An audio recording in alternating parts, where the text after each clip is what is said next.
with nicotine, I mean, I think people still underestimate how addictive it is. It's in the same range of cocaine and heroin. It actually makes it harder to quit with nicotine than starting with cocaine. So it really shouldn't be underestimated. And most people start smoking when they're below 15, right? It's an age that, you just look at your peers, and when it looks cool, you do it. My guest is Jeltsje Boersma, a prominent anti-tobacco advocate and public health policy professional, serving as a senior policy officer at Impact Unfiltered. She delivered her famous "I'm here today to make you angry" speech that went super viral on social media, exposing the shocking tactics of big tobacco. I'm here today to make you angry. So, are you ready to get angry? I thought I was working on the big stuff, until someone showed me these figures. HIV and AIDS, 630,000 people a year. Malaria, 610,000. Tuberculosis, 1.3 million. And COVID-19, in the first year that made the whole world stop, 1.8 million. So now let's look at tobacco.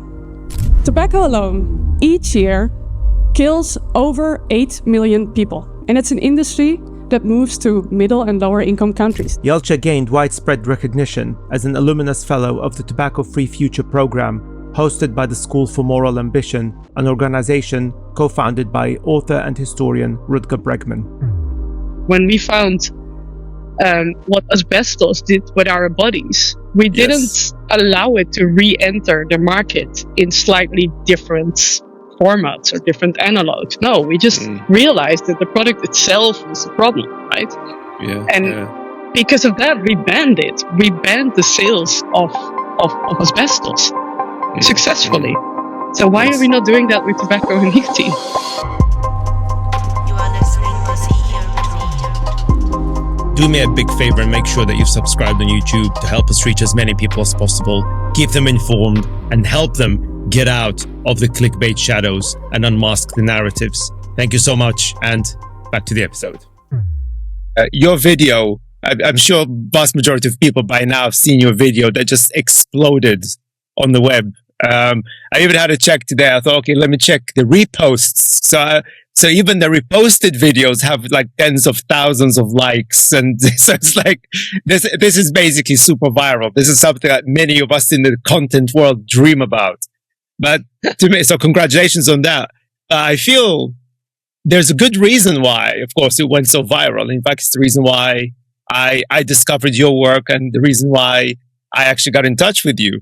Because that video, as you started it by saying, if you want to feel angry. And boy, your video made me very angry. And I think it has done the same to a lot of people. So for those who might not be aware, what's the video about? I mean, we'll talk about the background of the story before, but what's the video about? Just to give people a bit of a warm up about what we're talking about. So basically I started my video like, are you ready to get angry? And apparently indeed that resonated. So the video is basically about me discovering the scale of the destruction of the tobacco and nicotine industry. I've been always working in global health for most of my career. And there you see the numbers, the death rate numbers in the range of 600,000 to 700,000 to maybe 1 million a year when you look at HIV, malaria, tuberculosis. But then actually, if you look at tobacco, it's 8 million a year. 8 million a year, killed by the use of tobacco. And it's an industry that is still growing, and it's an industry that's also still moving. So it's moving to lower and middle income countries, for example, and those are the same countries that are still battling HIV and malaria and tuberculosis. So I think many of us, they don't realize A, the scale of the destruction of the industry, but B, also that it's still growing. And that kind of, I would say, blind spot was for me, like I couldn't unsee it anymore, and it just made me, it's just maddening. And apparently that came across with the video. Yeah. Absolutely. And the thing that shocked me, because I'm old enough to remember the world where, even in flights, for instance, you would have a smoker section, right? Or in restaurants, you have smokers, because my father was a heavy smoker. So I absolutely remember that world. And I also remember the campaigns that existed in relation to banning smoking and making sure that we create smoke-free zones, etc. And of course, it progressively, or so we thought, it progressively started to push away smoking from public spaces and basically confined into people's private spaces, because that's fine, in your private space, do whatever you want, but you should not effectively make people around you sick through secondary smokes, right?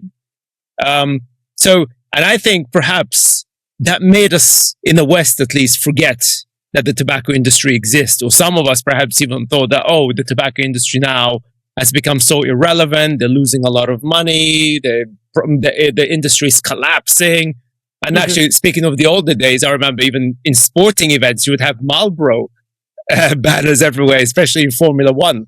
So you would think, like the question I have in my mind, is it because of the ban that we forgot about the existence of these companies? And because we forgot about their existence, these companies took advantage of that and they started growing through different routes. I mean, is that the case? I mean, it's a bit of a strange, that's what I'm saying. That's what shocked me. What shocked me is the fact that I thought, okay, this industry surely now is not dead, but it's not as powerful as it used to be. But your data shows the exact opposite. Yes. I mean, that is the shocking thing for me. Yeah, no, it is. And I had the same belief, right? I mean, I kind of like, my youth was mostly in the 90s, where indeed, like, you would enter a cafe and there was this wall of smoke and it felt like smoke was always all around, right? But yeah, I think what is different now is that I think, if I speak, for example, for the Netherlands, it was more equally distributed. Like, people smoke kind of everywhere, more or less, right? And now what you see when you look at, for example, in the Netherlands, you have this lung cancer map. So you can really zoom into certain areas in the Netherlands where lung cancer rates are really high. And you see they correlate with, lower socioeconomic neighborhoods in the Netherlands. So it's right. Often where we are not, moving around, and the people that make policies and the people also often with higher education, we really have successfully curbed smoking rates. But if you go to certain communities and specific neighborhoods, actually still 30%, 40% of people smoke. So the industry is targeting in, I would say, the West specific communities, and then which I'm sure we'll talk about further, but they have also, of course, adapted themselves with new products that are maybe not necessarily associated with the same industry, but they are, right? If we talk about the vapes and the pouches, those are new products, which now, unfortunately, we see that those are so successfully adopted by a young generation that all the successes that we've made over the past years in curbing smoking rates are now overrated by new generations starting to be addicted to nicotine. And that's the thing. So they shifted their market access. Yeah. Because the market obviously has shifted against them. So they thought, okay, we can find different routes to market and exactly. So they moved to different. Yeah, exactly. They moved to different communities, different neighborhoods, and at the same time they adapt to new products. And with that, they successfully hook a new generation to nicotine. And also, another benefit for changing their product is, of course, that you get into an area where there's very little legislation in place, right? So the tobacco is, of course, successfully legislated, and we have adopted many successful tobacco legislation that really helped. But for vapes and pouches and other novel products, we have very little in place yet. Yeah. That's another benefit for the industry. And that's the thing, because the vaping industry really kind of blew up out of nowhere. And so are these companies or startups, right? Were they separate startups that were acquired by the big tobacco companies, or were they spin-offs from internal research of tobacco companies? I mean, do you know that? It's just out of interest. It's like, is it something that they were not planning necessarily, but probably they were thinking, okay, we can't sell cigarettes as much as we used to, certainly in the richer economies. Yeah. But let's come up with a different product. So did they actually come up with a vaping thing, or was it pure accidental because somebody came up with the idea and they thought, let's try that as well? Yeah, it's not invented by the tobacco industry itself, but I think they were like, "Ooh, this is very handy because we have a Yeah. reputation problem now." Most people really know how bad smoking is by now, so it's basically for them a new avenue to again, hook a new generation to nicotine. So I think for them it came at the right time, this invention, and they adopted it, and it's the biggest growth category now for like Philip Morris and British American Tobacco. Very successfully marketed to a new generation, indeed, especially in countries in Europe and in the United States. It's huge. It's growing, and like from what I've seen, like Philip Morris, for example, it's about 40% of their revenues is now from this novel product. So yeah, 40%. Wow. Yeah. Wow. Yeah, and the rest growing. is taken on. Yeah, exactly, and the rest is taken on by a new market in developing countries, right? So it's like now they deliberately like target now, for example, Sub-Saharan Africa with a very young population, very little regulation in place, and there it's actually both combustible cigarettes, so the regular cigarettes, as well as the vapes.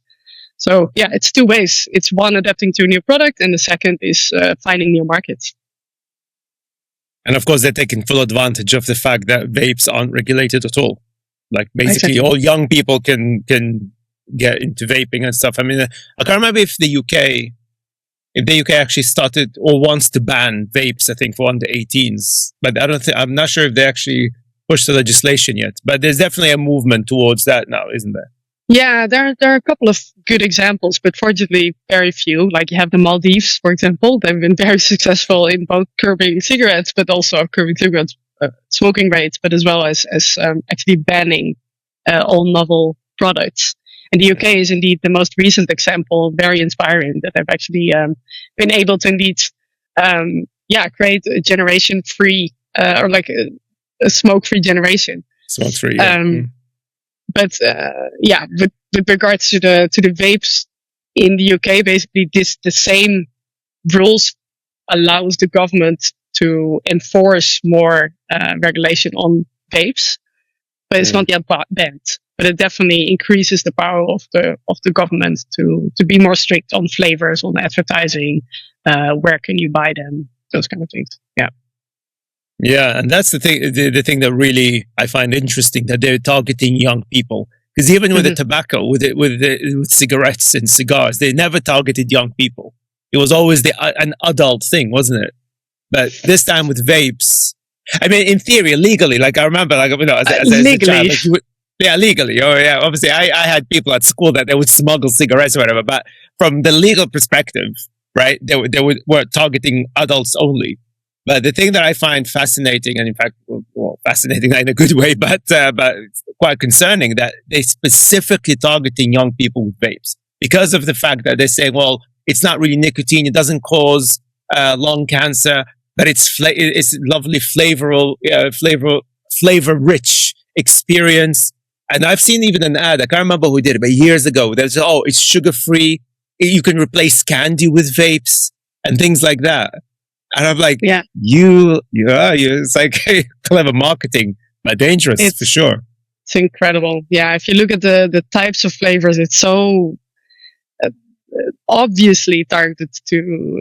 You have like bubble gum and yes, and melon and berries and all these kind of things. I mean, those are not appealing for adults. It's very clearly targeted to very young teens as well.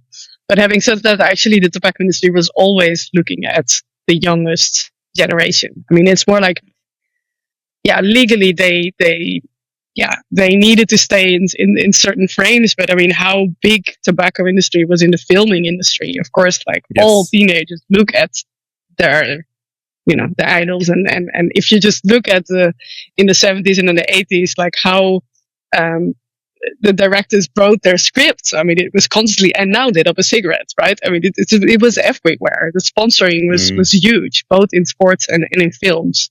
So in that regard, they knew very well that their main target group was looking at those films, was looking at their sports heroes. Like all the action heroes, like they would especially in American action movies, that they have machine guns and the cigarettes sticking out of the mouth. Like, exactly. I'm the badass, right? It's basically, and that's And that's actually, you're absolutely right. I mean, this is part of the behavioral or psychographic modeling approach. Like we see it even in tech and AI, and I talk a lot about this on this podcast, is that you try to target young people because you want to build that habit from a very young age. Effectively, you want to normalize the habit. So as you said, even with cigarettes, yes, you weren't allowed to buy it yet. Kind of like what we see with alcohol, you're not allowed to buy it yet. But because as a child, you see it in movies, it's portrayed as a cool thing. Or even like with wine, and I speak as a biomedical scientist, I might piss off a lot of French people with this bullshit about that, you should drink one glass of wine a day every day because it's good for you. No, it's not actually. It's bad for you. But that process of normalization of all these addictive products from very, very young age, it literally wires your brain to think that, once I grow up, I can now smoke because it's a good thing.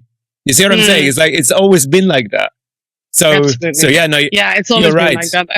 And to be honest, like there's so many details if you really want to dig into it, into even like where, for example, cigarettes are placed in supermarkets. Like the industry was trying to like have lower placement so that kids could always see it. There's so many like ways that they subtly prime even kids to just get at least acquainted with the idea of smoking being normal indeed. So there's a whole world out there. Wow. They've always deliberately, I think if you want to learn good marketing and advertisement, look at the tobacco industry. They did it very well until the very last detail. No, they are the masters of that. I mean, like one of the things I talk a lot about, again, on this podcast, even like before that, I always talk about how when you build AI architectures, that's my main thing. My main background is I'm an intelligence systems architect. So there's always something called the behavior stack. So the idea is that you wanted to see how can you engage the user with the algorithms? Because without the user, the algorithm's not going to do anything. Like, people talk about AI has intelligence. Obviously, there's no intelligence. But big part of that is like, how do you make sure that the users engage? But in order to make sure that the users engage, you need to kind of start manipulating their behavior a little bit.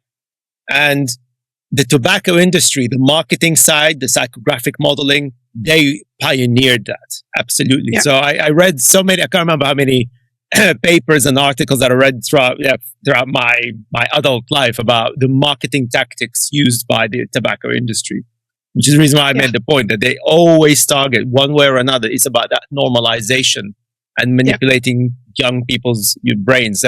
But certainly when it comes to retail, I'm not aware about the placement, but it does make sense because in the UK, I'm not sure if it's the same around Europe, but in the UK, there's a law now that all cigarette packets have really horrible images of people with, rotten teeth and pictures of, damaged lungs or whatever. Is it the same around Europe right now? So basically for tobacco, you have a framework or a treaty from the WHO, and that gives all these guidelines on like how do you curb your smoking rates. And one of them is indeed the way that you should, partly is indeed the description of what tobacco kills, or all these, and part of it is the indeed these horrifying images, and they do help actually. It's unfortunately not implemented in every country, and some of it is not very well monitored. So then there's still a whole market of cigarettes brands that do have these images and others don't. But they basically every year they monitor to which extent all these guidelines are followed, and that varies very widely. And does it work?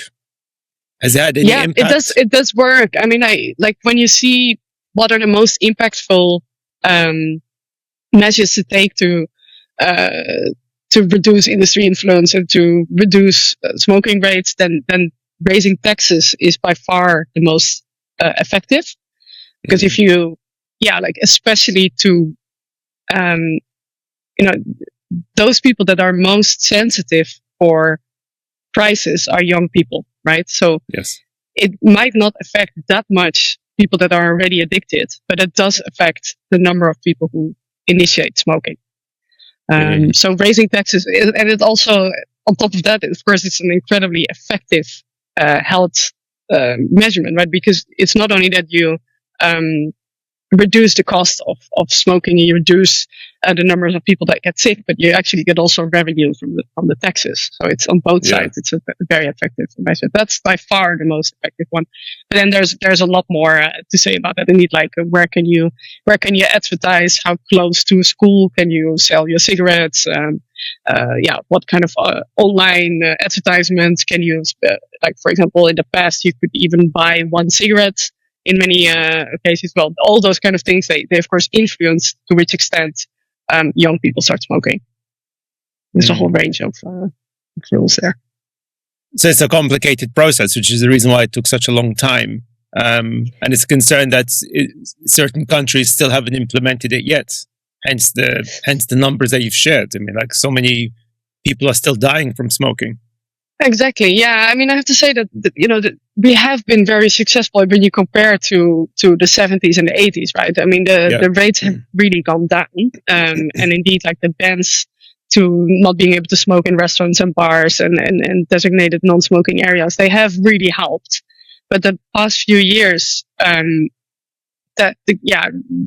both because of these novel products, but also just because, we've been able to decrease the number, the rates of smoking. But now, it's flattening quite a lot.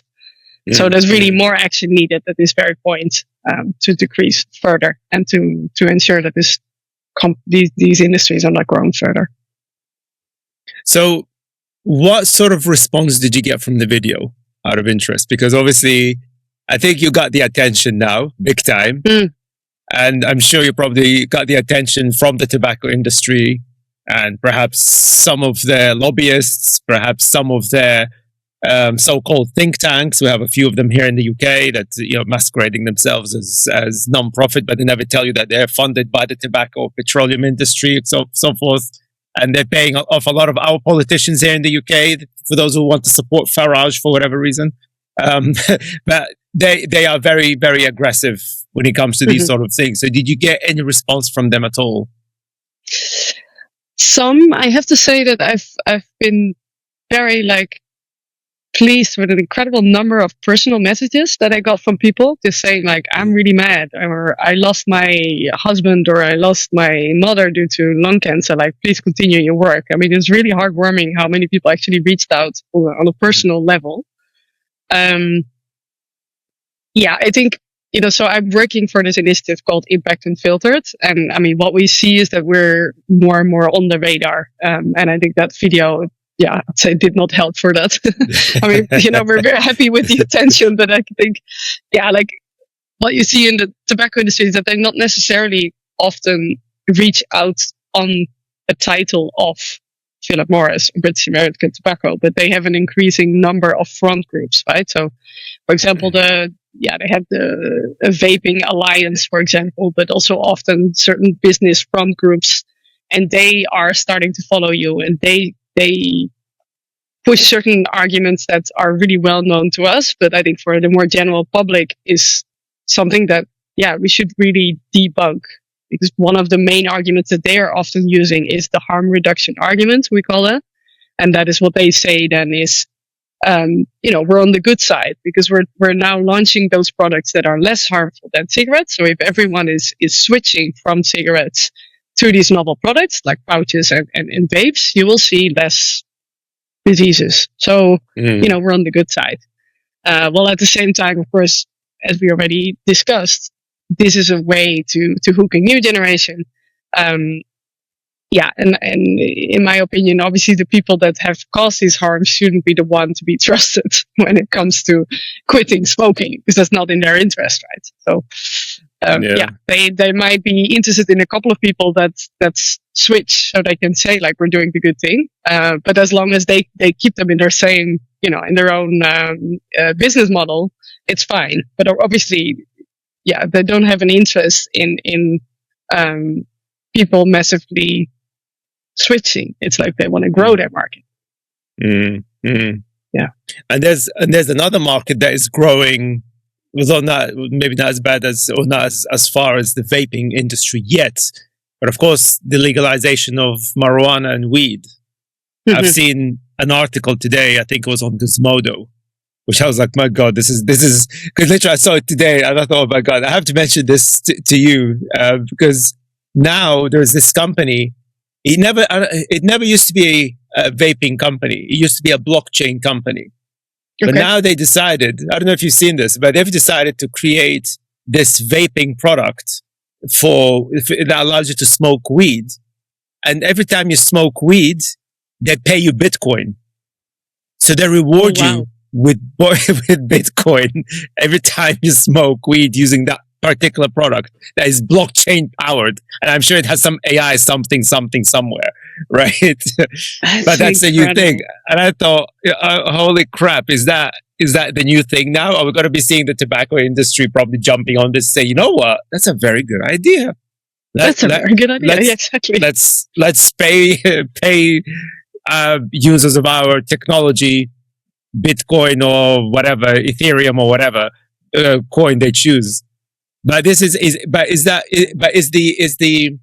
because now there is definitely a rising number of products that I've seen that kind of worries me as a biomedical scientist as well, because these companies are not run by medical people at all, but all these like CBD drinks, CBD products or whatever, because they want to help to reduce anxiety, that kind of thing. And of course, that kind of plays within the similar narrative, isn't it?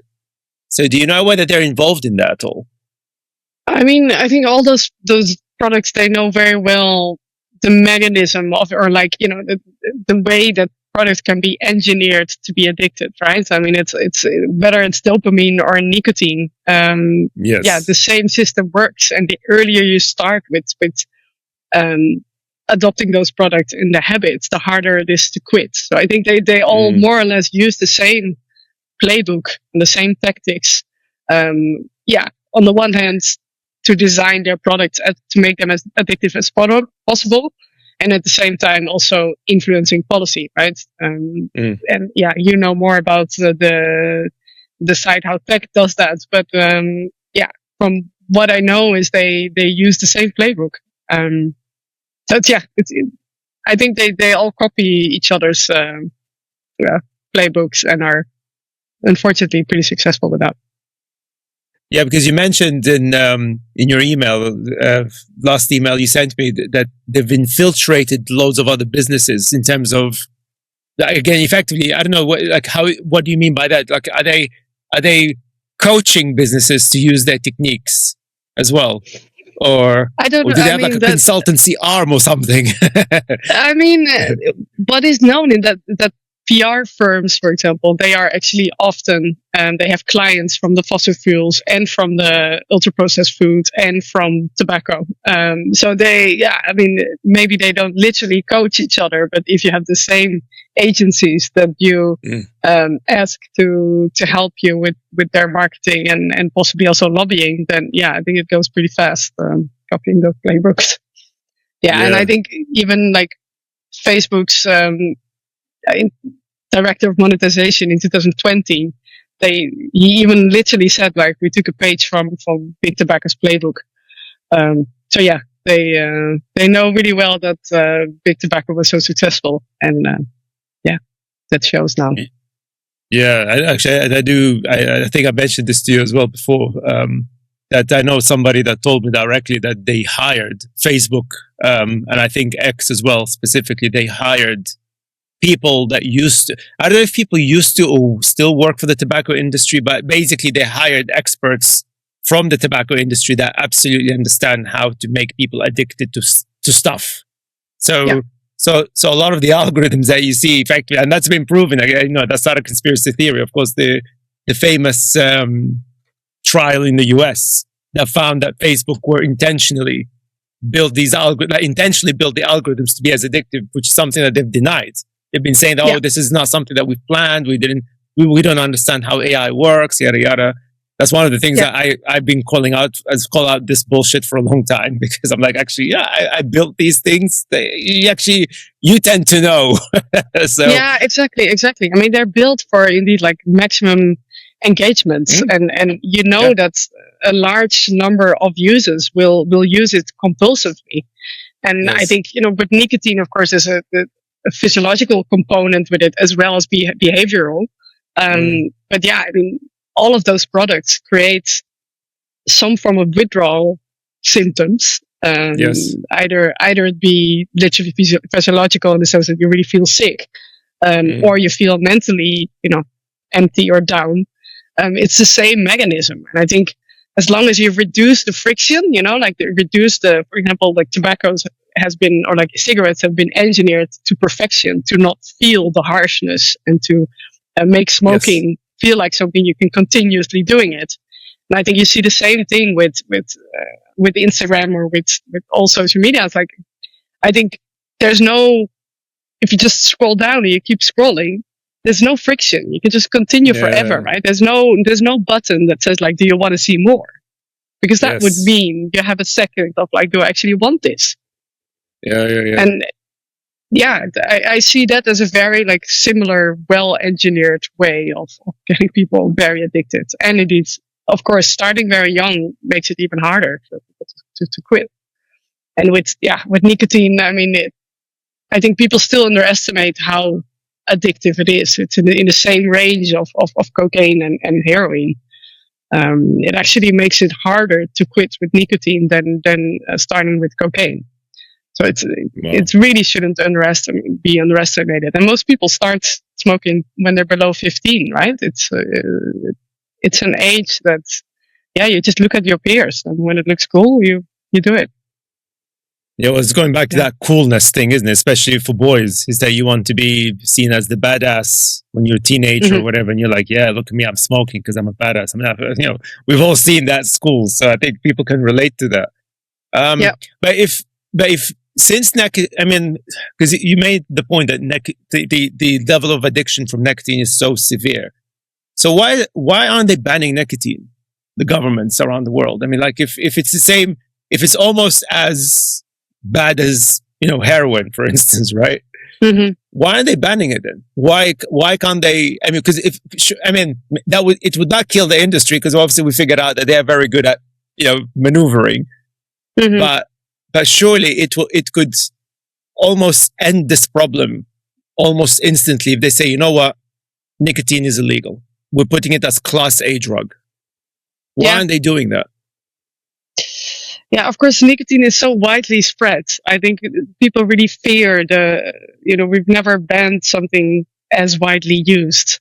And I think that, is something that is just so far away from people's imagination. And I think apart from that, they've been very successful in, portraying the tobacco and the nicotine industry as just a consumer product. It's something that you choose.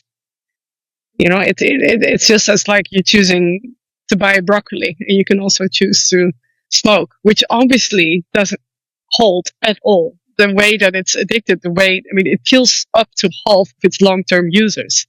It's not a regular consumer product. People continue to smoke while they know, what harm it does to their bodies. So it's everything but a normal consumer product. But because in the frame of politicians and everyone, we see it as a regular consumer product. So it's not regulated in a way that's another product that would cause the same harm or another disease. It's kind of kept very deliberately out of global health. Like I'm often saying, like when we found what asbestos did with our bodies, we didn't allow it to re-enter the market in slightly different formats or different analogs. No, we just realized that the product itself was the problem, right? Because of that, we banned it. We banned the sales of asbestos successfully. So why are we not doing that with tobacco and nicotine? Yeah, it's also a question that is pending for me. That's a very good question, because even I was just thinking when you mentioned in terms of that they're using it, or sort of the markets of people or societies rather, they see it as just a regular consumer product. But you see that with alcohol, you see that with processed foods. But then if people drink too much, people automatically think about alcoholism. That's a bad thing straight away. There's a lot of attention, which is good. I mean, that's good that there's attention, because then people get help. you see the same thing with, food addiction, right? When people overeat, especially but you're absolutely right. Like when it comes to smoke, it's like, it's basically that's the sort of reaction. It's like a very you're smoking. Yeah, you shouldn't smoke. It's bad for you. Yeah. Okay, that's it. That's it. Yeah, and I think that's one of the most toxic things about it is basically that they have framed it as it's your own responsibility, and with that they just come away with and I think that the same goes for tech applications and for fossil fuels. It's all like as long as people just be responsible citizens, we don't have to regulate it. And I think that is something that we should really reframe for ourselves. Like University of Bath has done this fantastic research around the commercial determinants of health. And they found that 1/3 until 2/3 of all deaths globally are because of commercial products, fossil fuels, ultra-processed food, tobacco. And those products, we keep on seeing that as a kind of, like people have to deal with it themselves. But these need to be regulated. If it kills that many people, the government needs to take responsibility. Yeah, no, absolutely. I mean, again, and I did work before I became an entrepreneur. I worked in a pathology department in a hospital here. And basically I was told that at least 75 to 80% of all illnesses, name it, cancer, heart disease, whatever it is, comes from whatever it is that you consume. So food, drinks, plus the air that you breathe, i.e. exactly. fossil fuels. Literally. So you fix those three things. Yes, we're not going to live forever, but that's the vast majority of illnesses potentially just vanish. That's a fascinating thing.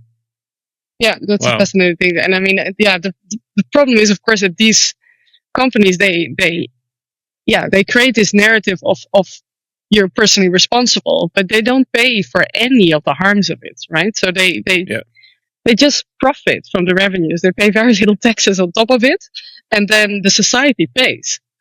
So for me, we really should get rid of that idea of personal responsibility, because the government needs to realize that it's unacceptable that these companies don't pay for any of the harms. The only ones that are paid are these families that are, that lose their dad, their mom, because of these products. And on top, when you look at the how much health costs and economic costs by these industries, it's maddening.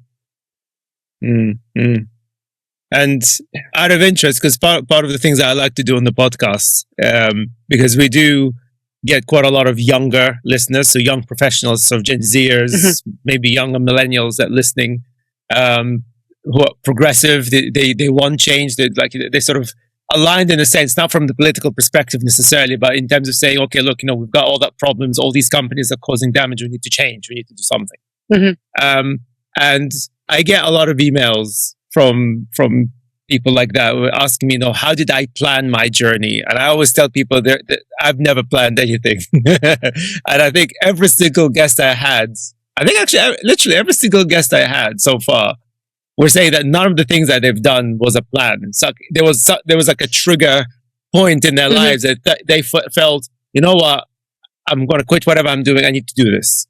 And you actually alluded to that in your video, that you thought you were working on all of the big important stuff until you discovered this. So how did you discover that? I mean, like, how what was the trigger point for you that made you feel, you know what, I'm quitting everything, I've got to pursue this? Yeah, I think it touches firstly on what we just discussed, right? Indeed, the realization that 1 to 2/3 of all deaths are because of tobacco, fossil fuel, alcohol, and ultra-processed foods. I mean, this for me is just mind-blowing. It's man-made. It's or industry-made. But I think it's the things that we do day to day, that we do every day, exactly. Like literally. Yeah. Yeah. It's not, these deaths are not because of environment or biology. It's actually industry made. And for me, that's one thing that absolutely struck me. But what allowed me to make the switch is for sure, I followed a fellowship that's called Tobacco Free Futures. And that is done by the School for Moral Ambition. And that's, a school started by an historian, Rutger Bregman. And he basically said that a lot of our talent is wasted on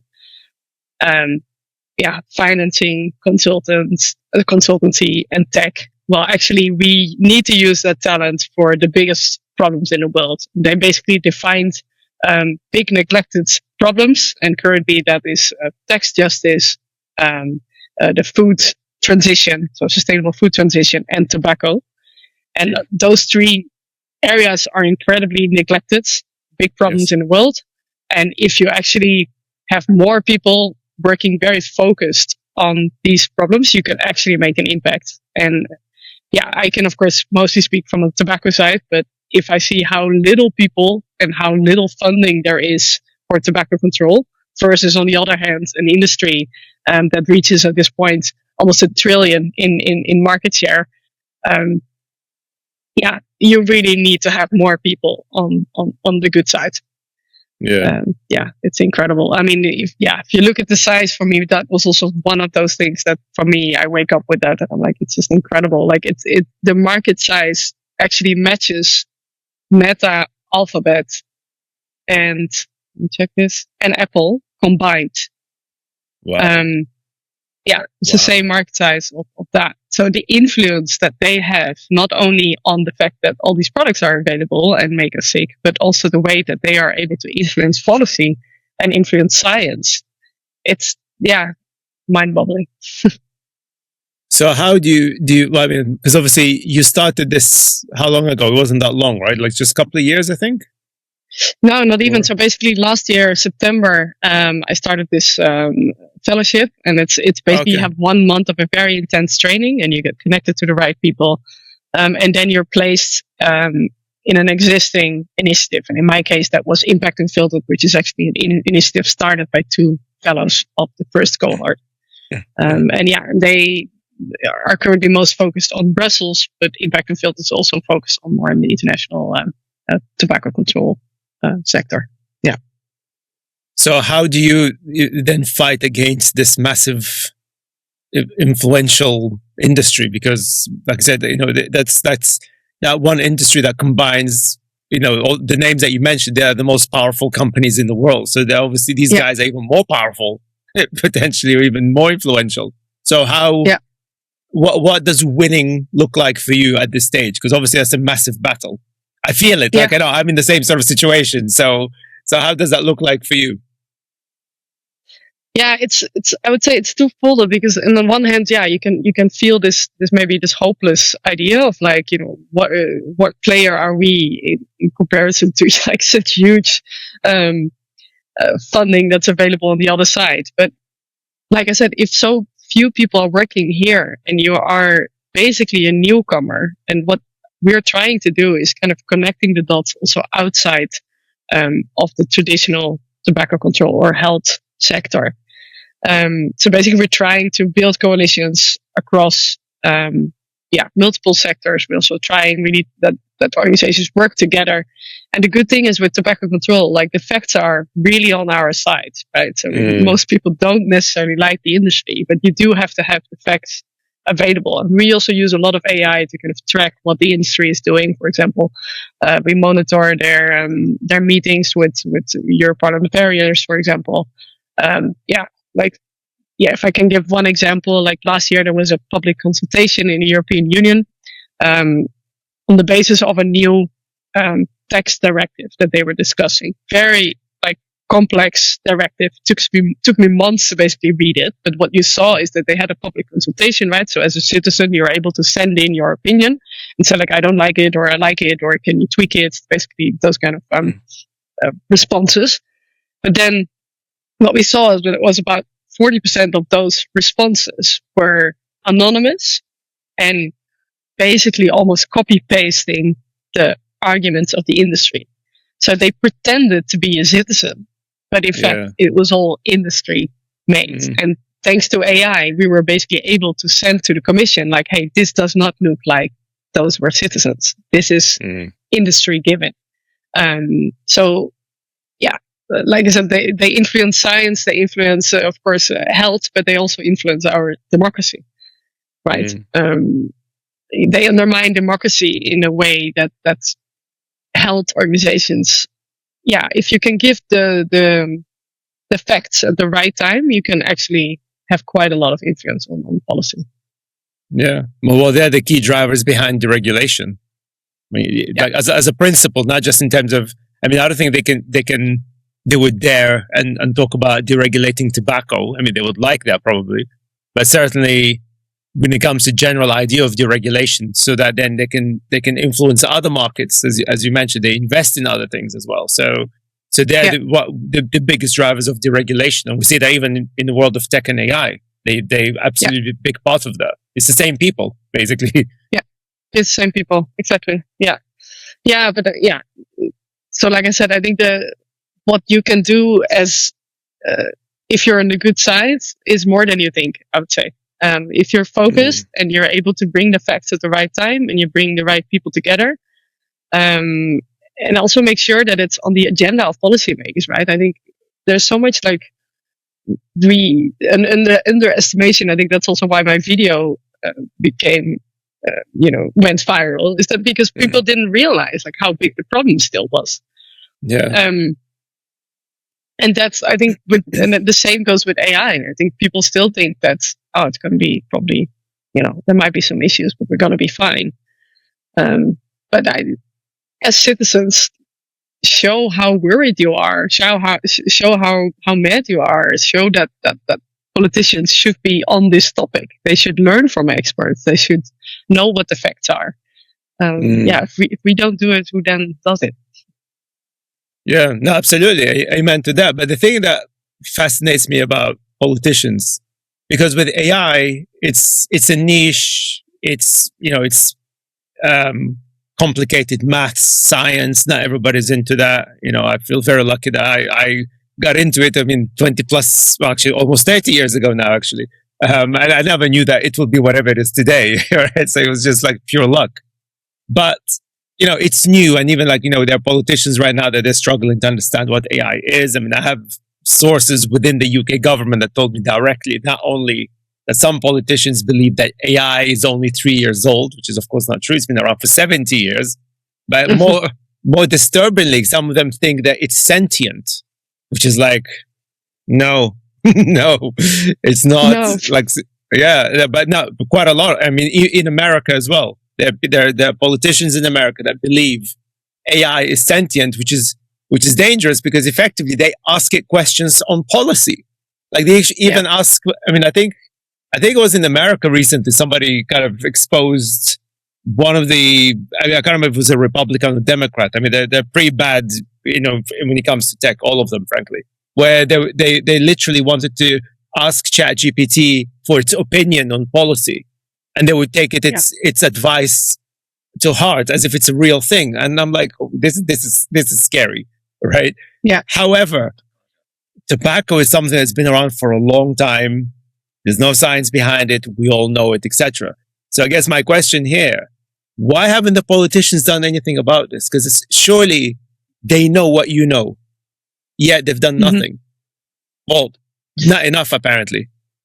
Not enough, for sure. But I mean, we also have to realize how smart the industry is, right? So, like I said, there is a treaty on the WHO level that has been quite successful in all these legislations that we have seen, and there's incredible progress being made. And like I said, like when we grow up, where you could smoke and how visible it was everywhere, and that all these industries were able to sponsor from sport events to films to all the billboards that you could see, they're not allowed anymore. And that did help. So regulating works. But the problem is that this industry is so smart and always finding new loopholes that we're always one step behind. And that for me is indeed maddening. And that's why also I gave this example of asbestos. Like we shouldn't think in terms of, let's try to regulate them one more step. It just goes too slow. Stop the entire industry. It's just absolutely unacceptable. It kills half of its long-term users. What are we doing? Yeah. And but see, that's the thing. Is it because that's the thing with politicians? Because like I personally, I mean, I'm not trying to attack everybody. I personally know a couple of politicians who are actually very smart, but they're not in government. That's the problem. It seems like the smart politicians don't get into government for some reason. But that's the thing. It's like because you said that they are smarter, and they're like these companies have super smart people, surely. But you think, so why aren't we getting these smart people into politics? Like, why aren't they getting into politics? I mean, that's and I think that's the school. It's a good question. I think the school for moral ambition, the school where I did my fellowship, it's one of their statements is also it's a bit of a Bermuda triangle of talent, right? So a lot of people, they are very ambitious when they're at university, and then eventually it's the big consultancy firms that knock on your door and give you a really nice salary. But eventually what you end up doing is optimizing click rates for selling a product that you can't even really explain to your neighbor. But actually we need those smart people in policy or on lobbying on the good side. So I think there's definitely something there that we need to recruit talents, for the good side and give them that perspective that you can actually really make an impact. I think a lot of people, they feel a bit of I wouldn't say necessarily indifference, but it's something that you talk about in the bar, but then you just go back to your regular 9 to 5. Yeah. Well, they worry. Yeah. They're scared because I do get DMs on LinkedIn, especially. Yeah. Like they don't want to, like I do get quite a few people that DMing me on LinkedIn, especially where they'll say things like, Tim, do you mind if you say, or you discuss this, but don't say that I'm the one who's giving you this information, right? Things like that. And I sympathize because they worry that they will get fired by the corporation that they work for and so on. Which is, I mean, that's how I know that a lot of like the listeners, people that work, I mean, I can name the companies. I mean, I'm not going to name the people, obviously, but I mean, we have people that work for even companies like BAE Systems that listen to the podcast, right? People, within, Google, Microsoft, all of these guys, Apple, right? People listening to this podcast, but privately they would never, or rather, privately they would share a few things with us, but publicly they would never do that. And that's, I think, the problem here. I think this is the issue here. Yeah. But I'm hoping that changes, though. I mean, I do hope so. Yeah. I do hope so. I mean, because I had Richard Murphy, the economist, here. He's very anti-libertarian capitalism.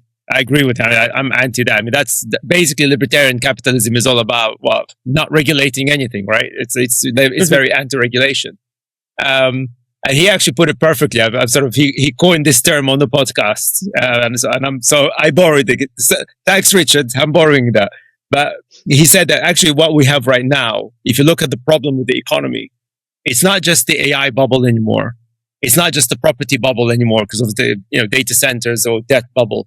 This is now the libertarian bubble, which is the reason why he feels the bubble explosion that that he expects this year is going to be really painful. I mean, and for me, it's the AI bubble. I mean, I've been saying for years that the AI bubble is going to be really bad. Like, it's really going to cost us a lot of money. All of us, unfortunately. Yeah. But none of us, of course, predicted Trump invading or rather attacking Iran. That just added the new cherry on the top. And that's all part of the same libertarian nonsense. So I agree with him that I feel that now we reached the point that this libertarian bubble is going to blow up. And the libertarians themselves, the people, the very same forces, they know that. And I think it's the reason why they're so excited about Trump, because they're just ransacking everything, like to the maximum right now. And and the loads of journalists are they're reporting about what the likes of Peter Thiel are doing, people within the healthcare industry are doing. And that's why the other thing I'm thinking about, that this year is going to be also the year of retaliation. Like, people will finally going to say, you know what, enough is enough. We can't take this anymore. We can't do this anymore. So I think the planets are kind of aligning in a way that I think, I mean, I don't want to say I'm hoping, because the consequences aren't very good, but But this libertarian bubble will blow up, and people already feel angry. They already want to retaliate, and that would be just the final straw. Once that the bubble blows up, the people will be like, you know what? We need to change something. I just hope that it's not going to be people in the streets with pitchforks. You know what I'm saying? but it's getting there. That's the thing that worries me. That it's getting to that level. I mean, we've seen. I don't know if you saw that in the news. Like even when it comes to AI specifically, CEOs of AI startups are being attacked in the US, or their houses are being attacked. Anything to do with AI adverts, the adverts being vandalized and stuff like that. I mean, I don't condone that, but this is what I'm seeing. And this is happening. Basically. In a way, I would also say, I hope that people wake up from it. And I think also Brussels need it, right? I mean, there's really a lot less space for civil society to have their say, for example, in policy. And I think indeed it's a big, wave of letting companies do whatever they want. Exaggerating maybe a little bit, but it's like definitely deregulation is a big thing also in Brussels. I do very much hope with you that the people wake up from it and also start voting differently. And did you get a response from politicians towards your video? Too little. Really? Wow. Yeah, I'd say too little. Yeah, like I'm hoping really that's I want to continue posting, also encouraging people to speak out when you're angry. Like, let your politicians hear. Like, I think what I see a lot is that indeed we complain and we share our worries with each other, but there's very little action eventually. And actually, when you do send a letter to a politician, they actually read it. It's not that many people are doing it. There's still a lot of collective anger and fear, but it's not translated to action. And I'm really hoping that will change. So I'm hoping also to contribute a little bit with that video and some follow-up videos on like really encouraging people to not keep it for themselves. Absolutely. I mean, I say the same thing on here almost on every episode. Please talk to your politicians, everybody. Talk to your politicians, because that's the only way. I mean, because even, I don't say that with any kind of negativity, but protests don't work. I mean, yes, everybody has the right to protest. I'm not saying that this is wrong or whatever, but unfortunately, we can protest. People can protest on the streets all they like. But at the end of the day, that doesn't make any difference, actually. Historically, it did, maybe. Few centuries ago, maybe not centuries, but decades and centuries, that it made a huge difference. But like today, the world that we live in today, I think we still should defend the right to protest, and people are actually, I think that is even in danger. So that's, I think, still something that we should defend by all means. Absolutely, but what I'm saying. It won't work alone. That's the thing. I mean, it's like, cause people can protest, and it's like, but that's not, protest and stuff, but then protest is not action. Protest is a way, effectively, you're shouting in the street saying that, look, we have a problem.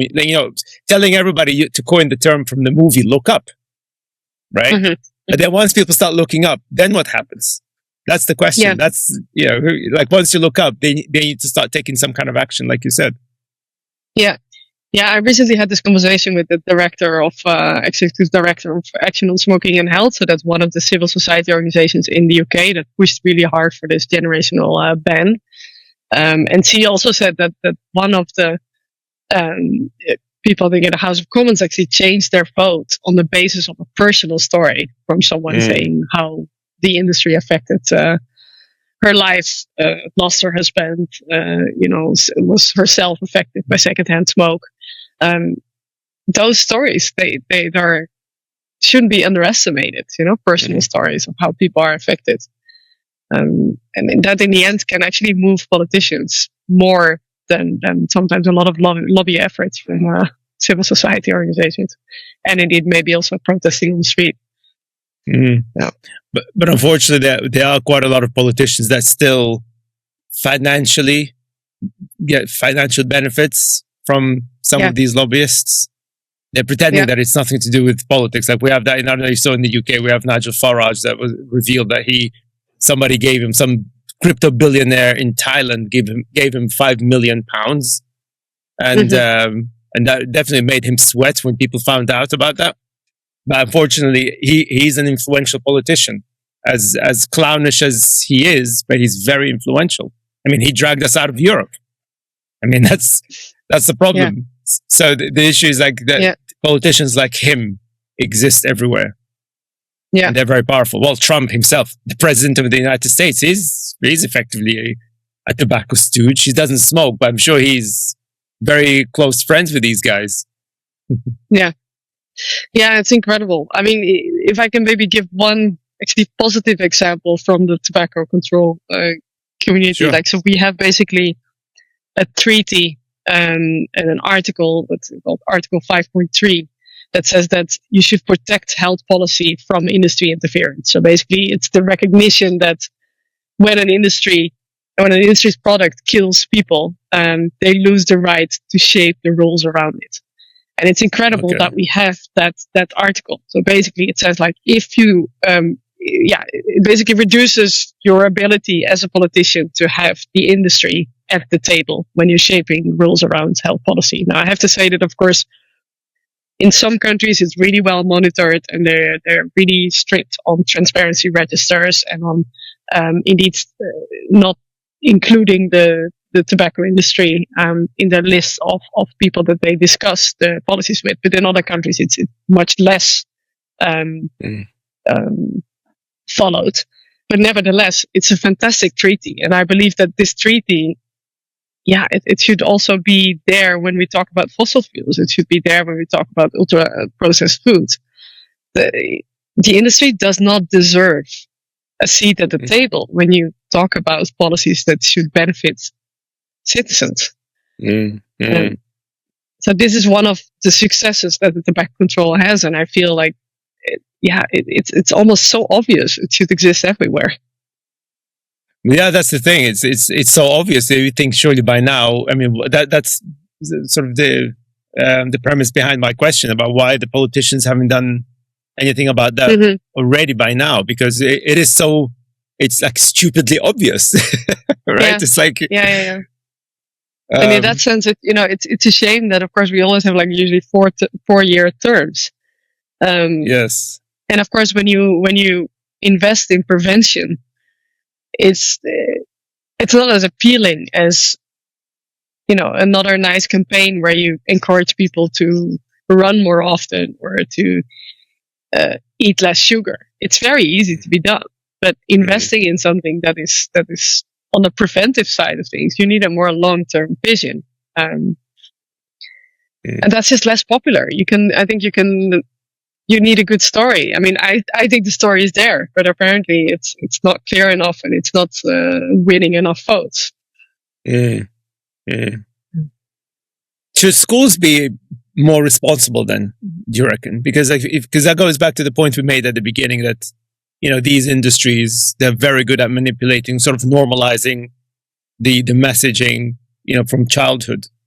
So surely then in this case, schools have to play some sort of role as well. I mean, I can speak for my kids' school that they warn them about vaping and all of these things, but apparently it's not enough.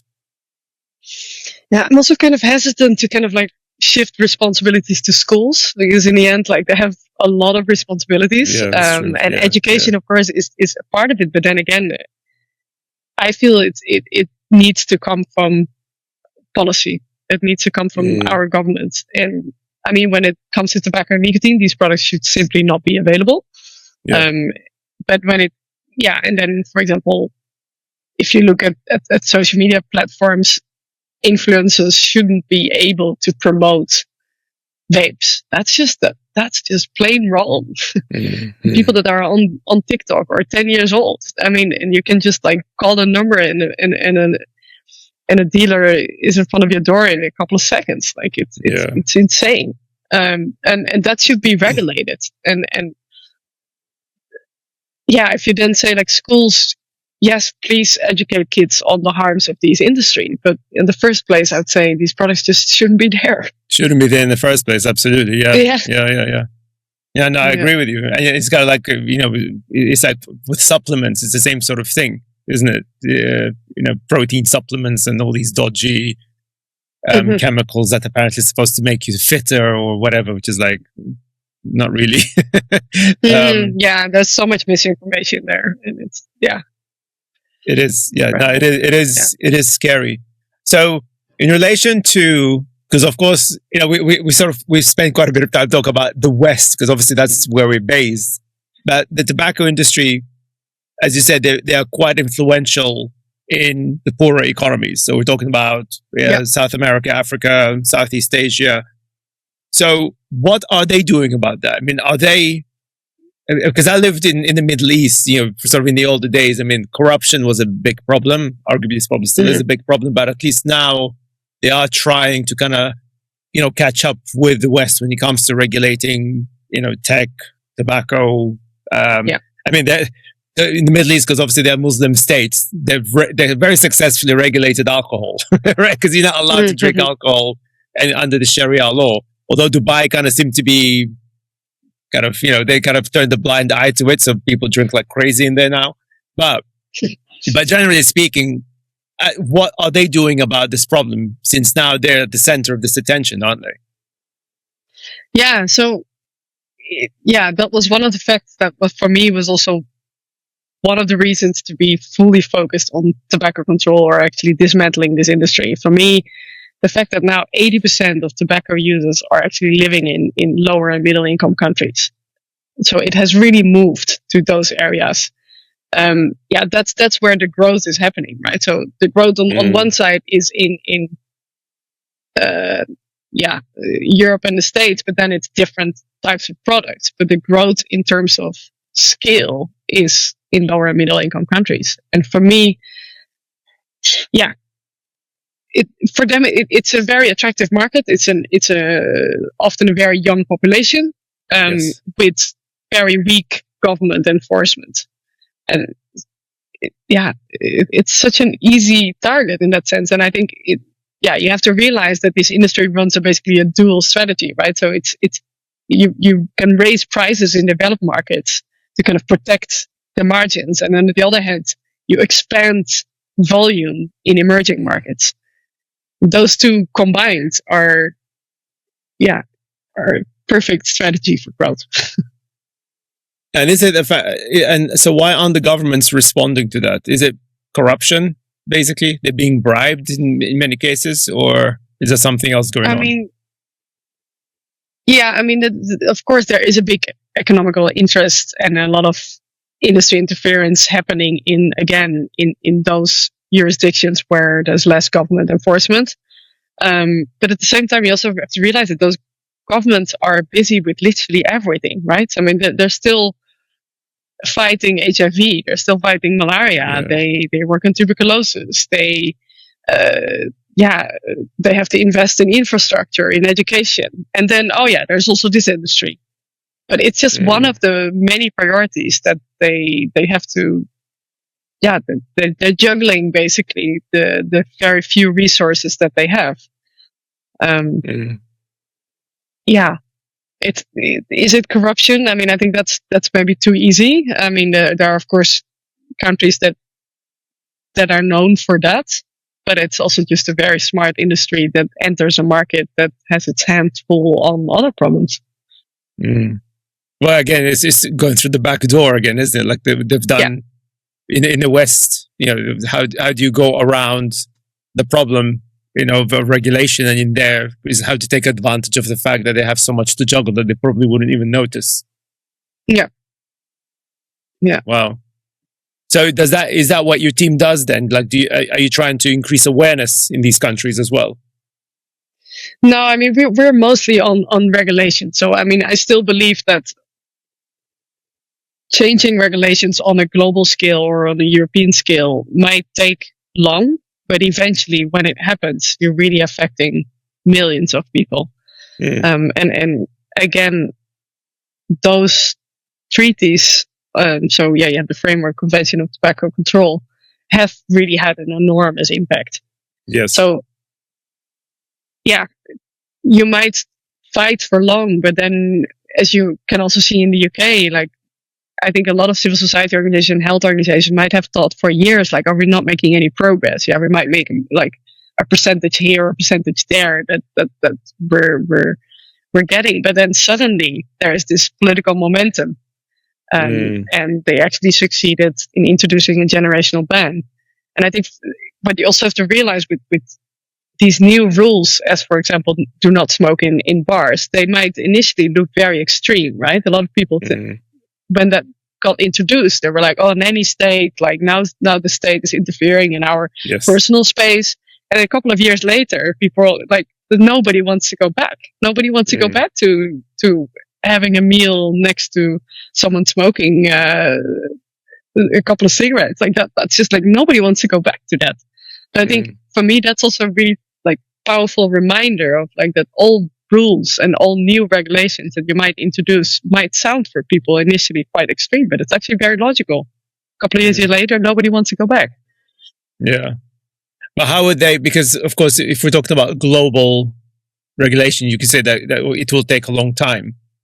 But if we're to help the poorer countries right now, is there a way that your organization or similar organizations can basically advise their governments and say, look, we know that you've got a lot on your plate and so on, but if you introduce this right now, this legislation, look, it worked, say in the UK, it worked in such and such country. If you introduce it right now, it will reduce death rates by X percentage points. It will save your state, X billions of dollars worth of healthcare costs, things like that. Is there anything?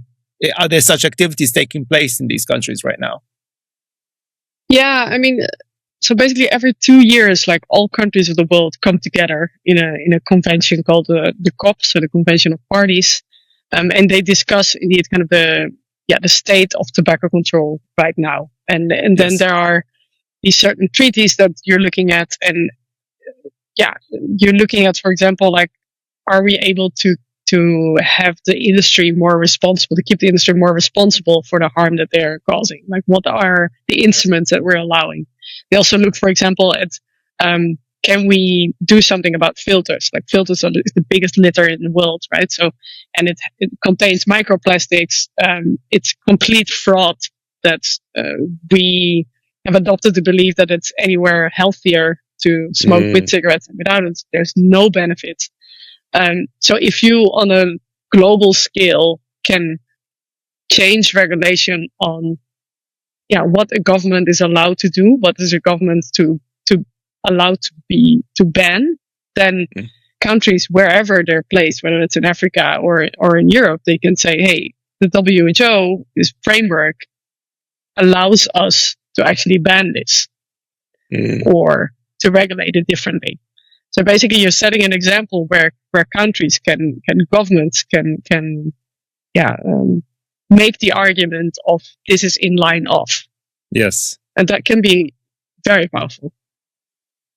And do you see any progress so far? Has there been any progress, or at least any kind of trajectory that make you feel, okay, within the next 5 years, we're expecting that, the revenue to drop and, that influence the deaths to drop and so on? Do you have any data points yet for that?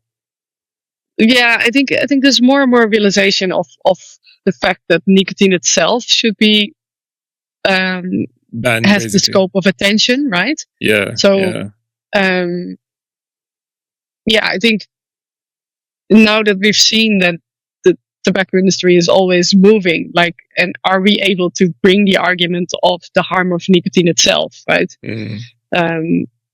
I think that's one that is moving, and I think the filter one is definitely moving.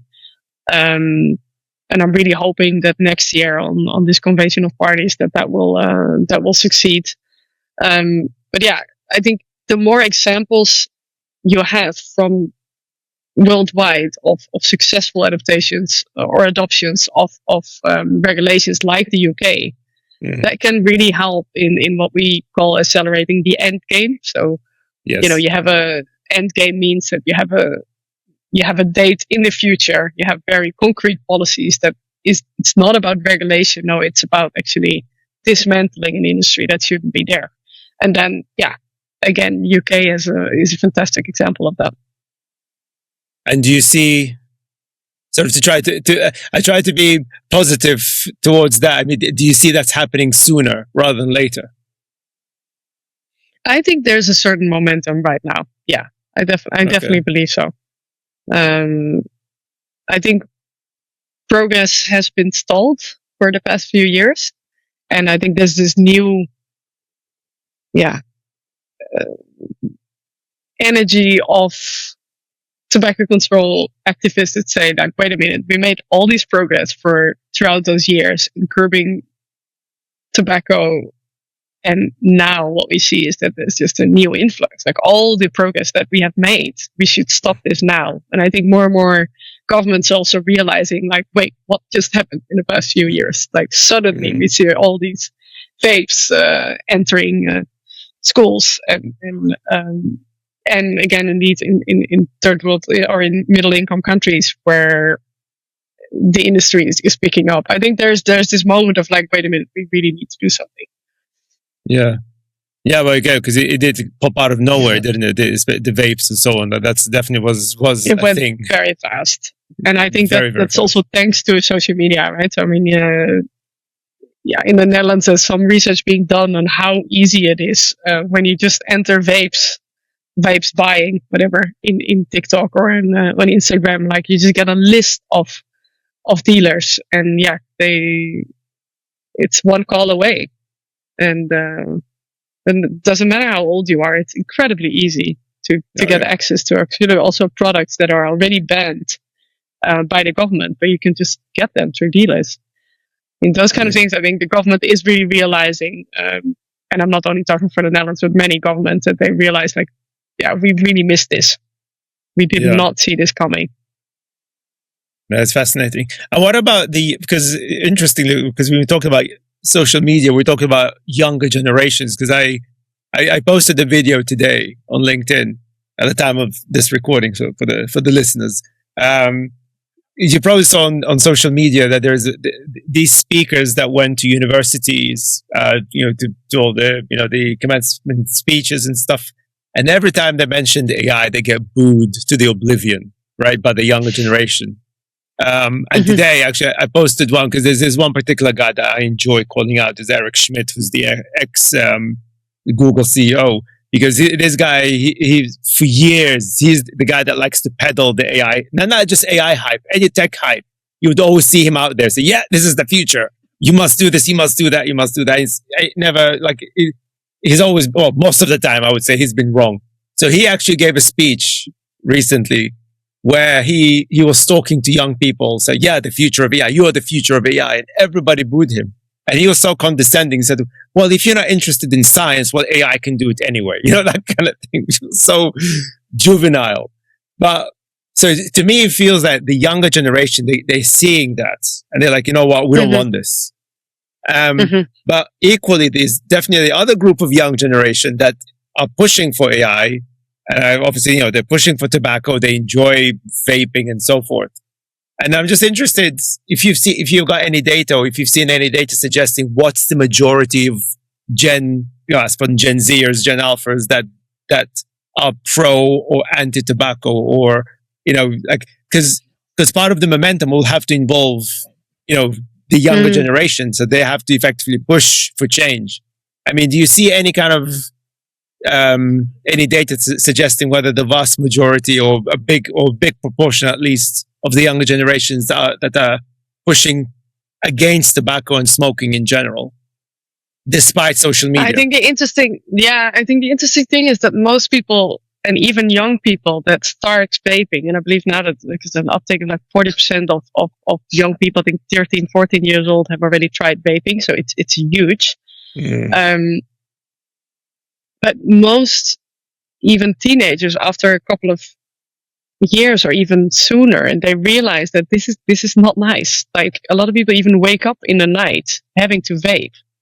Right? The thing is with vapes is that, with a cigarette, you have to actually go outside, make sure that your clothes don't get smelly. You know, you can't do it in your own room. Like your parents will find out very soon. But with vapes, it's, you know, it doesn't really smell, or it smells actually quite nice apparently. You can do it all the time. So people get severely addicted. And I think that the level of addiction is noticed even by teenagers already. And they also notice that it affects their health, and it affects their mental health and their sleep. So I think, yeah, that's something we could maybe even use more, I would say, having them, you know, testify, like tell their own story of like, yeah, I've started a year ago and I really don't like it and I can't stop anymore. But I see that it affects my health, it affects my mental health, my sleep, and so on. Yeah, that goes back to the point you made earlier about storytelling, isn't it? So there's so many stories now with that could be quite impactful. Yeah, I believe so. And I think politicians in the end are also people, and we as health advocates can come up with more stats and with more facts that they all know already. But I think what still can move people is these stories. Well, yeah, well, that's I guess that's the world of social media, isn't it? It's all about stories rather than figures. Like, people don't necessarily care much about the figures and the technicalities. I mean, that's the tactic that when I started with this podcast. Like, I made a decision that I don't want to be technical with AI, because when you see people like Elon Musk, they try to be overly technical. They use really complicated words. Sometimes these words don't mean anything. Actually, it just sounds clever, right? And they think that because some people don't understand that, therefore, it's something amazing. But to me, I think, well, actually, if you go back a little bit and just go back to the basics and just say, actually, no, this is how it works. It's actually very, very simple. And so to an extent that people get offended sometimes, and I say to them, look, I'm not trying to be condescending. I'm simply trying to explain it in a way so you understand what is actually going on. Now, if you want the technical stuff, be my guest. I'll bombard you with a lot of technical stuff if you've got 7 hours to spare, right? But at the end of the day, it's, you know, the problems that we're seeing is not about the technical stuff or the data. It's, you know, if you understand the core source of the problem and you deal with it, like, you know, in this case, it's nicotine. Ban nicotine. Done. Right? It sounds simple. Obviously, in the real world, it wouldn't be that simple. But in terms of the solution, if we say, well, look, here's the problem. This is what we do to get rid of it. Ban nicotine, or classify it as Class A drug. Happy days, right? Happy days. Yeah, true.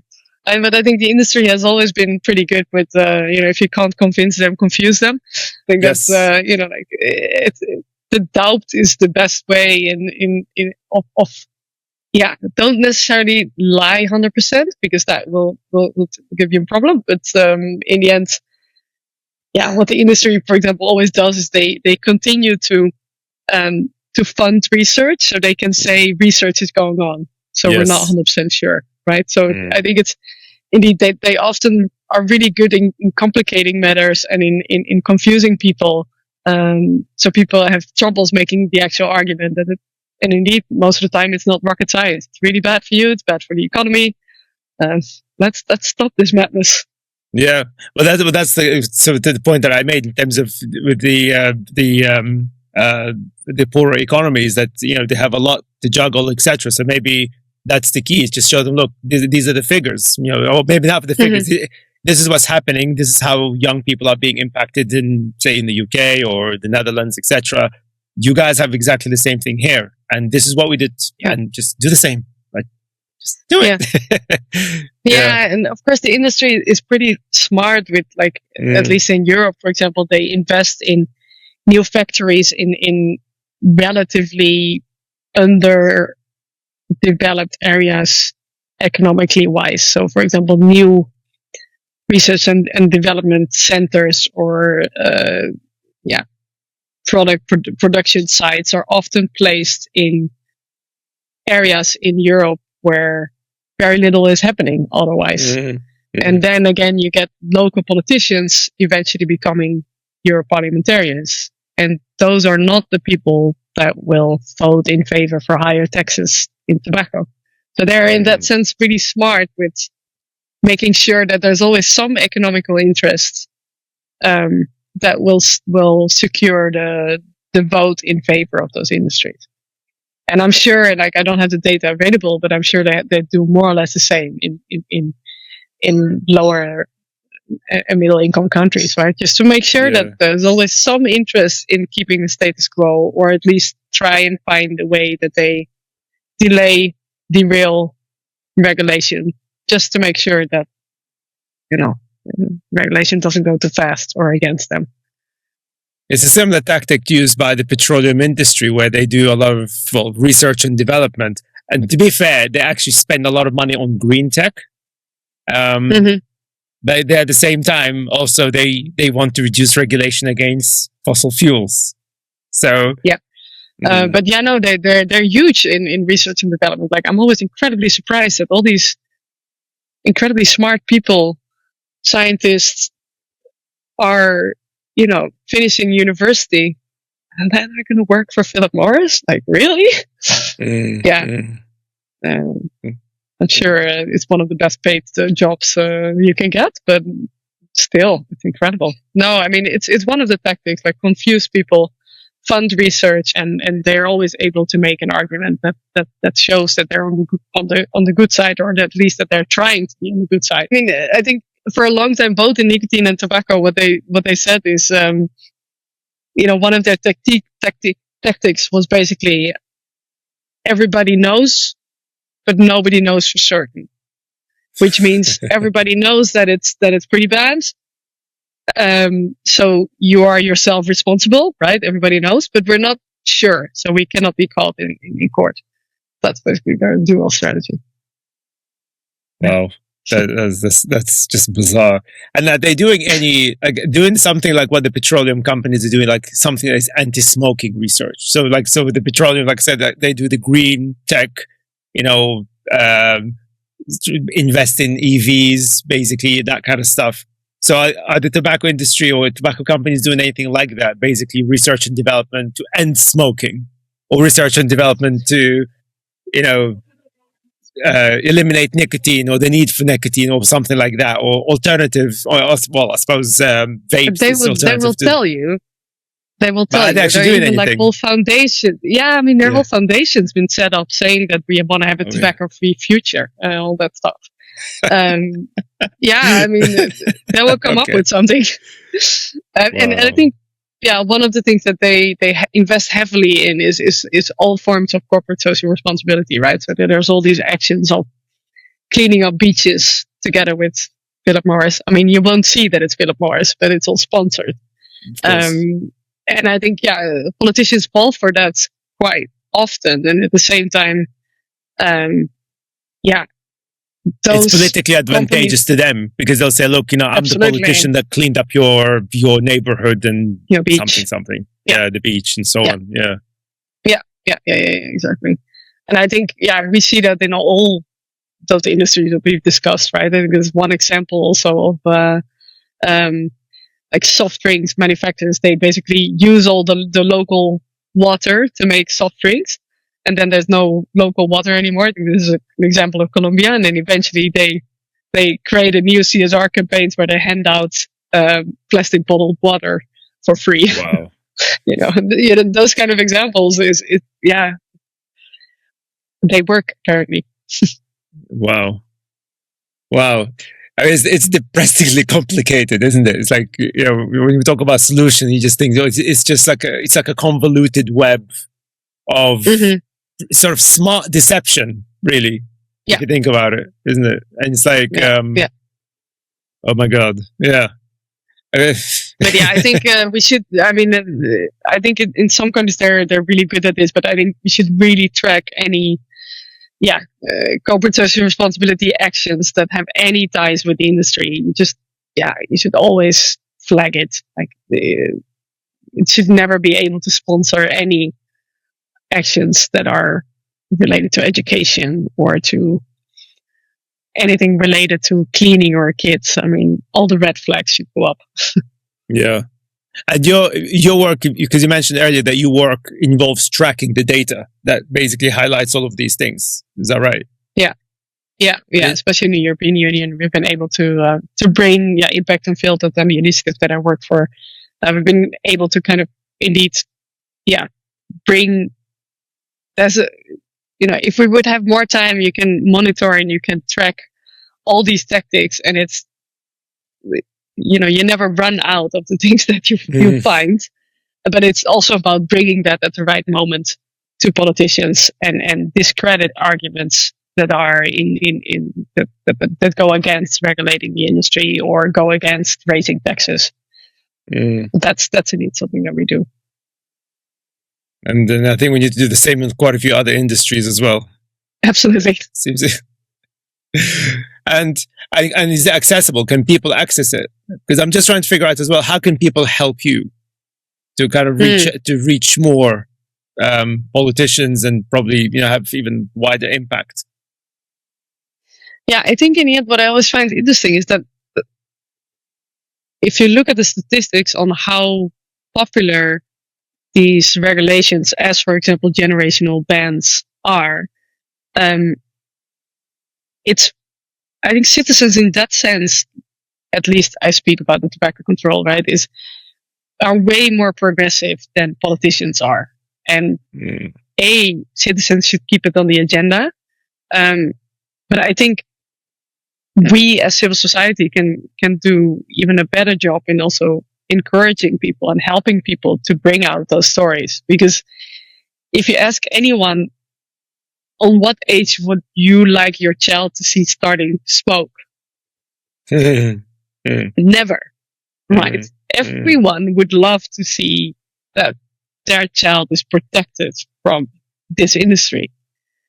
But I think the way that these bans are often framed is like, oh, they interfering in my personal space. No, we're banning the sales of these products to a new generation. I think we can do a better job in explaining that. And at the moment that we do that, we're hoping that more citizens think that we should actually speak out on this. And indeed, I should flag this with the politicians that I'm closer with, whether it's a local councillor or the politicians I might vote for. This is a topic that should be on the agenda. And that is definitely something that happened in the Netherlands, actually. Like, the D66, which is our ruling party in the Netherlands now, they have introduced a legal sale now of the age of 21 instead of 18. And actually their voting constituency, so the groups behind, actually youth groups and the groups behind the party was actually in favor of a ban. But that was maybe one step too far, but at least we got it raised to 21.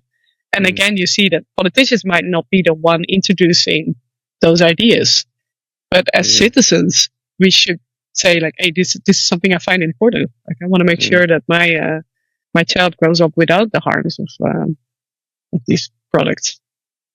I mean, there are politicians that obsess over and freak out to this idea of nanny state, which is a myth. There's no such thing as a nanny state. First of all, I think it's important to highlight, but there are politicians, unfortunately, we see that here a lot in the UK, that go on about nanny state. And it's not even, okay, it's mostly on the conservative side, but we do see people even on the center left that they say, we don't want to regulate too much because we don't want to be seen as a nanny state. And I'm like, so there's this weird fear of something that doesn't actually exist. There's no such a thing as a nanny state. That's just not a thing.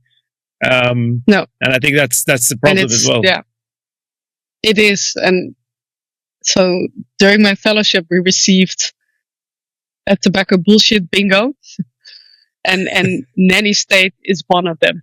Like, they always come up with these arguments when there's like a regulation being discussed. It's like, oh, nanny state. So yeah, it's one of them that they have adopted, and you'll hear it everywhere in the European Union, worldwide. So what are the other key elements of the bullshit bingo? So we've got now the nanny state. What else is there? Is it the popular one?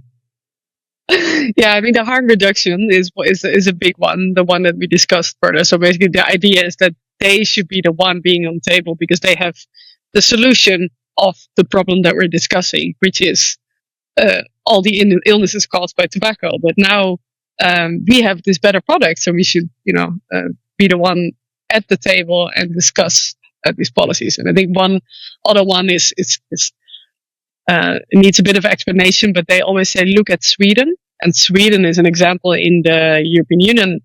It's a country that has been incredibly successful in reducing smoking rates, one of the lowest ones in Europe. But then they allowed snus. Snus is basically this nicotine pouches that indeed are everywhere in Sweden. And what the industry now says is like, thanks to this snus, there's very little. There are very few people smoking. But that's not the story. The story is that they have very successfully banned advertising. They are very strict on industry monitoring. They're incredibly strict on who can buy cigarettes and who can't. Education is very strong. So that's the way that they've reduced the smoking rates, not because of snus. But now the industry is using it like, hey, if we're all going to introduce and allow snus to enter the market, we will all be fine. But so look at Sweden is another one. Of course, yeah. So it's like, of course, doesn't solve the addiction problem. So it doesn't solve the addiction, and on top, actually, it's quite the opposite. It's a new generation that again enters the addiction market. Yeah. And then speaking of the addiction markets, because obviously, this topic is so complicated. We could speak forever. It's already been an hour and a half. I can't believe how the hell it's been an hour and a half already. Because the other market that is emerging right now, and again, it's fueled entirely by the Silicon Valley tech bros and the VCs, and that's the betting markets, like poly market.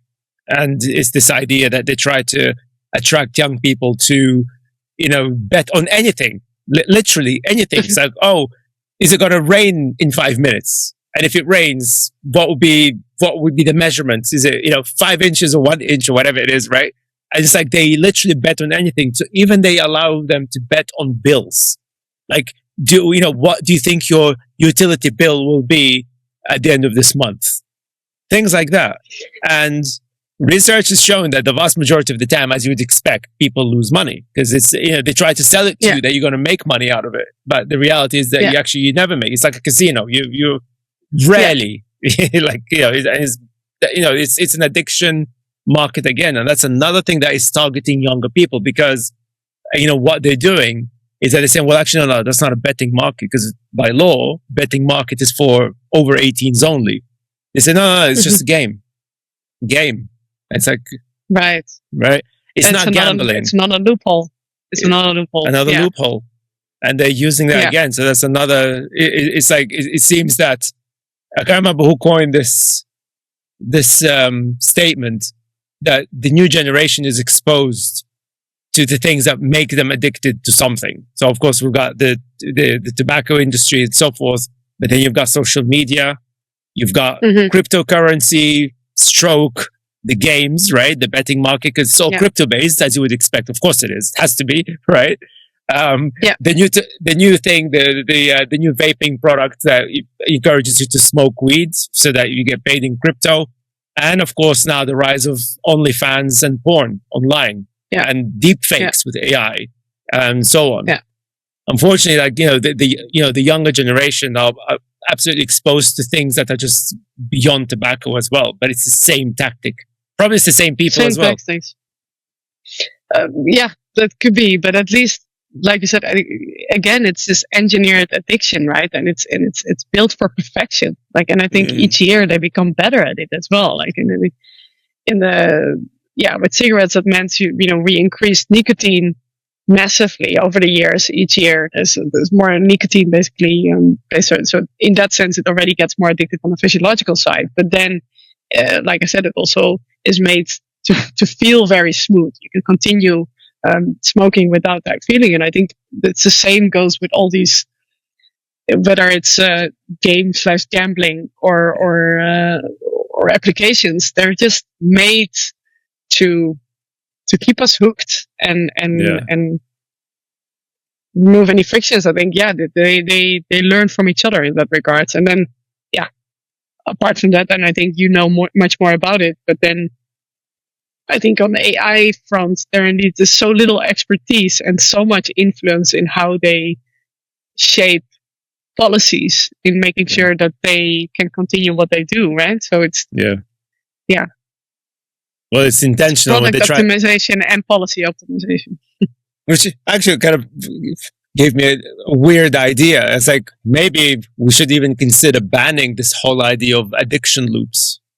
So basically, if you're a business of any kind and your product is addictive, be it nicotine, be it doom scrolling, whatever it is, that has to be regulated or banned to some extent. Yeah, I fully agree. Like, if you know that a big part of your users are going to use it compulsory and it has negative effects, we should take our responsibility as governments and say, like, this is something that we shouldn't allow. We always know that there are more vulnerable citizens that will just be the victim here, and that's exactly how they will earn their money.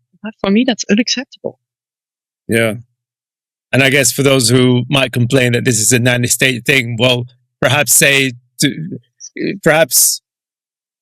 should do something along the lines that, look, do this at your own risk.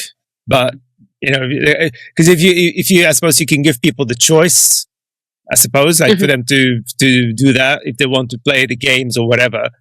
But that's not what they're doing, because they're normal. Again, it's that normalization. I think perhaps it's the normalization that needs to end. It's like to say, well, actually, no, you can't promote these things. You can't talk about that in a way that as if it's okay. Like, perhaps when you say, well, look, a superhero likes to smoke with a machine gun, but he's going to die from lung cancer in 5 years. Something like that.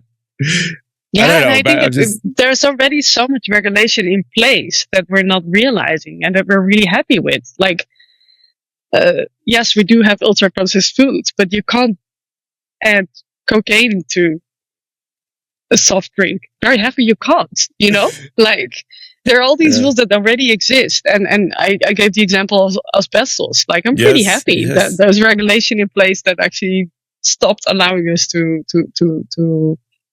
sell and produce asbestos. Like, it's not crazy for a government to actually regulate products that make us sick. They do it all the time.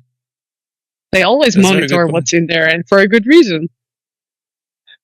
Actually, well, sort of as the last thing, because going back to asbestos, actually, what was the trigger point for governments to say, you know what, let's ban it? Is it because it's lung cancer? So people kind of like, okay, it's a scarier thing than addiction for them, perhaps?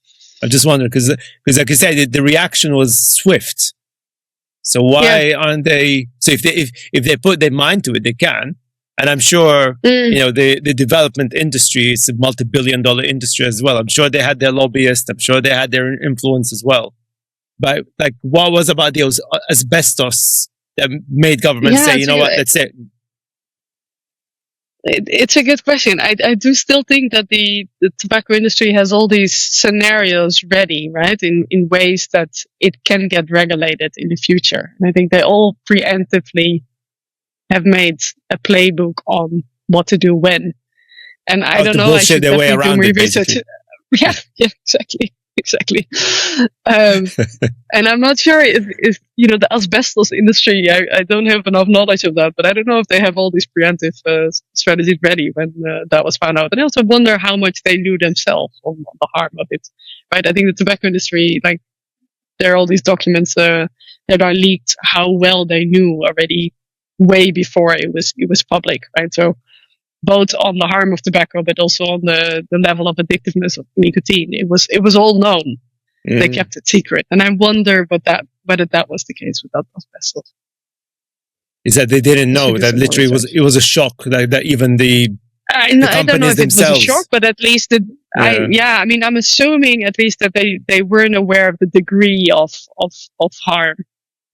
But that's, again, is an assumption. So I think they weren't quick enough, at least, to adopt with either a new analog or a new argument against regulation. Yeah. Wow. Good question. Yeah, good question. So yeah, I guess it goes back to the point that you made earlier that it's just a matter for us as citizens to basically rant at our politicians and tell them, hey, come on, take action. You are capable of taking action. You should just do something.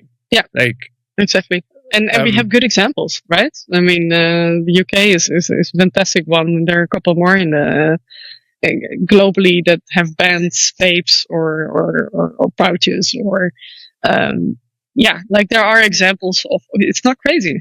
It's actually quite a logical step to a product that is so harmful that it shouldn't exist, and nothing crazy about it. Yeah, no, absolutely.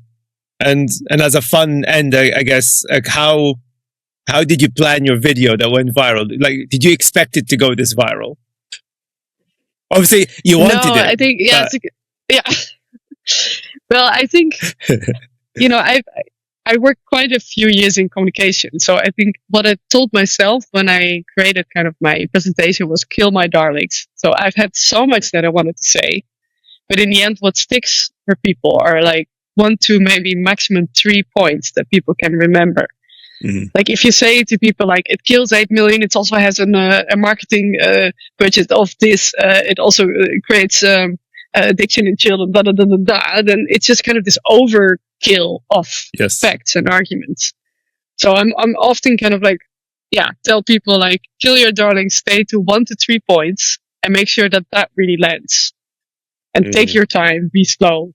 But especially don't do what did we say earlier? If you can't convince them, confuse them. No, actually be very clear, because the facts are on our side. And stick to a few data and make sure that it lands. Because there is a reason I'm asking, so that if people want to say their stories, like you said earlier, like the stories are powerful.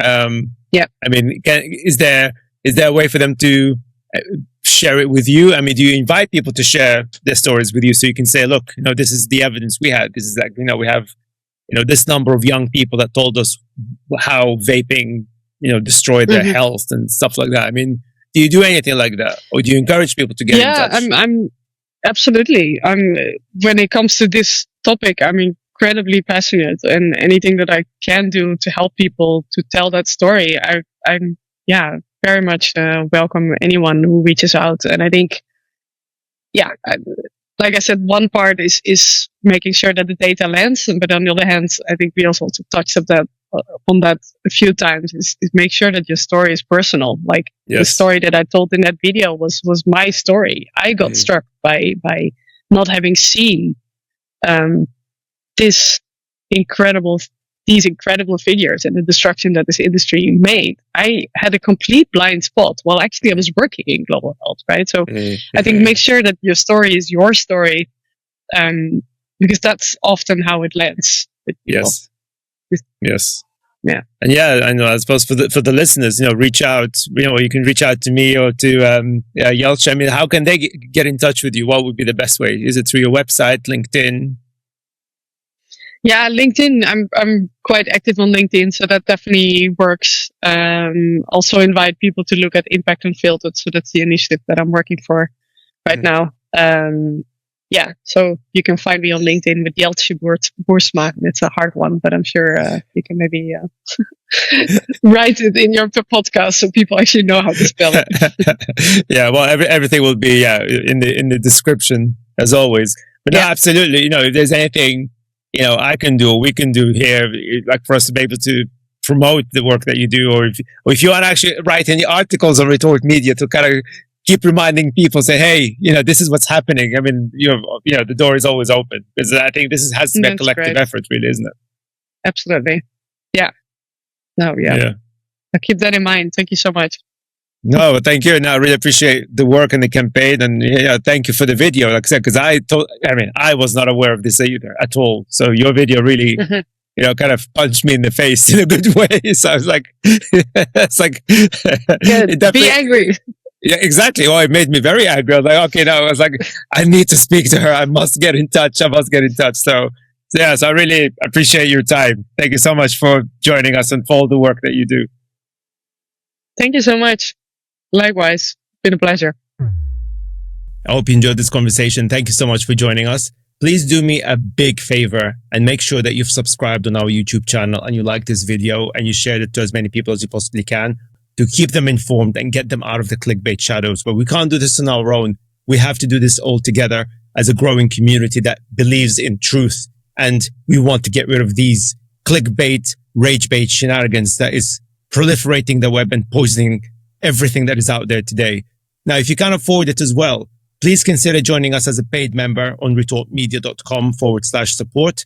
This supports not just the podcast that we do here, but also the reporting that we do on Retort Media ecosystem, where we try to maximize the reach to as many people as we possibly can through information and real journalism that prioritizes facts over fiction.